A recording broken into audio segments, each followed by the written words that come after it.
எல்லாளத்தீவுல பூர்வகுடியா இருந்தது தமிழர்கள். சில 100 வருஷத்துக்கு முன்னாடி உள்ள வந்தவங்க தான் இந்த சிங்க மக்கள்.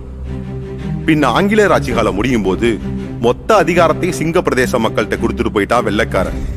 அப்ப ஆரம்பமானது இந்த இனவாதம்.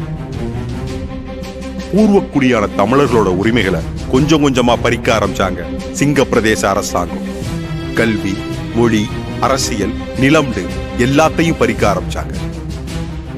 தமிழர்கள் அமைதி வழியில தான் எல்லாத்துக்கும் போராடினாங்க. ஆனா சிங்க பிரதேச அரசாங்கம் ஆயுதத்தால மட்டுமே பேசினாங்க. இது எல்லாத்தையும் பார்த்துக்கிட்டே இருந்த ஒரு இளைஞன், இதுக்கு ஒரே தீர்வு, அவங்க பேசுற ஆயுத மொழியிலேயே நம்மளும் பேசுவோம்னு ஆயுதத்தை கையில் எடுத்தான். அவன் பேரு கரிகாலன்.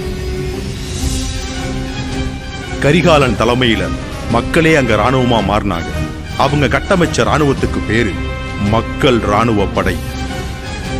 அதுல ஆணும் பொண்ணும் சமமாதான் நின்னாங்க. இங்க எப்படி வெள்ளைக்காரனை விரட்டி அடிக்க சுபாஷ் சந்திர போஸ் ஐஎன்ஏ ஆரம்பிச்சாரோ அதே மாதிரிதான் கரிகாலனும் அங்க கட்டமைச்சார். மக்களே ராணுவமா மாறி அவங்களுக்கான எல்லையை பிரிச்சு அதுக்கு தமிழ் பிரதேசம்னு பேரு வச்சாங்க. நமக்குன்னு ஒரு அழகான பிரதேசம் அங்கதான் சாத்தியமாச்சு. அது கரிகாலனால மட்டும்தான் முடிஞ்சது.